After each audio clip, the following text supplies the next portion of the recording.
High, আমি রিয়া। আর আমার নতুন ব্লগে অনেক অনেক স্বাগত। পুরো ব্লগটা তোমরা দেখতে থাকো। আজকে ছিল আমার জন্মদিনের দিনটা আমি কেমন ভাবে কাটালাম সেটাই আজকে তোমাদের সাথে শেয়ার করব। সকালবেলা উঠে ফ্রেশ হয়ে নিয়েছিলাম, তারপরে এই জানলার কাছে এসে দেখি সেই সকাল থেকে ঝিরঝির করে বৃষ্টি হচ্ছে, বেশ ভালোই লাগছে। তারপরে একটু হালকা টিফিন করে নিয়েছিলাম, করে নেওয়ার পর সাথে সাথে স্নান করে নিয়েছিলাম সকাল সকাল। আর শরীরটা ভীষণ খারাপ, দুদিন ছাড়া ছাড়া জ্বর আসছে আর যাচ্ছে, তো ওই জন্য আর কলেজে যাইনি। প্রতি বছর জন্মদিনে আমি মন্দিরে যাই, গিয়ে পুজো দিই, দান করি, এটা বেশ ভালো লাগে। তবে শরীরটা এবারে এতটাই খারাপ আর ঝিরঝির করে যা বৃষ্টি হচ্ছে, তাই আর মন্দিরে আর যাওয়া হয়নি। বাড়িতেই একটু সুন্দর করে সাজিয়ে প্রসাদ দিয়ে পুজো করে নিলাম। তারপরে পুজো শেষ করে নিয়ে কমপ্লিট করলাম। তারপরে হচ্ছে আমি কাল রাতে হচ্ছে ভাইয়ের জন্মদিনের কেক রাখা ছিল, একটু কেক খেয়ে নিয়ে এদিকে রান্নার তোড়জোড় শুরু হয়ে গেছে।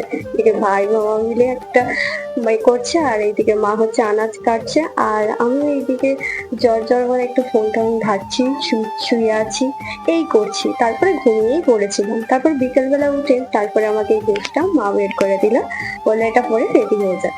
তো আমিও পরে রেডি হয়ে গেলাম হালকা মেকআপ করে। আর আমার দুই স্টুডেন্ট এসেছিল, তো সবাই আসেনি।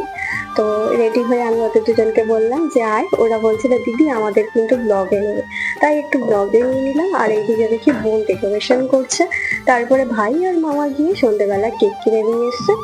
তো আমার খুব খুব পছন্দ হয়েছে কেকটা। তারপরে হচ্ছে একটু ফটো তুলে নিয়েছিলাম ফ্যামিলির সাথে, এবং আমার কটা ফটো তুলেছিলাম। তারপরে হচ্ছে ডেকোরেশন এবং নিজের মনের উইশটা করলাম। তারপরে হচ্ছে কেক কাটিং করলাম, একটু আনন্দ মজা আড্ডা হই হল্লা। তো খুব খুব ভালো লাগলো এই যে ছোট ছোট মানুষগুলো যে আমার জন্য এত কিছু করেছে, আমার দুই স্টুডেন্ট, আমার বোন ভাই। তো খুব খুব ভালো লাগছে। আর এইদিকে হচ্ছে আমি কেকটা কেটে আগে নিজে খাই, তারপর তোদের খাওয়াবো। পরে হচ্ছে মা এদিকে একটু কেকের সাথে সাথে একটু বিরিয়ানি করেছিল। তো বাড়িতে সবাই বিরিয়ানিটাই একটু বেশি ভালোবাসে, তাই জন্য বিরিয়ানি করেছিল। তো এইদিকে আমার এক স্টুডেন্ট গিফটও এনেছিল, আমি আনতে বারণ করেছি, তারপর বললাম আমি ভালোবেসে দিয়েছি।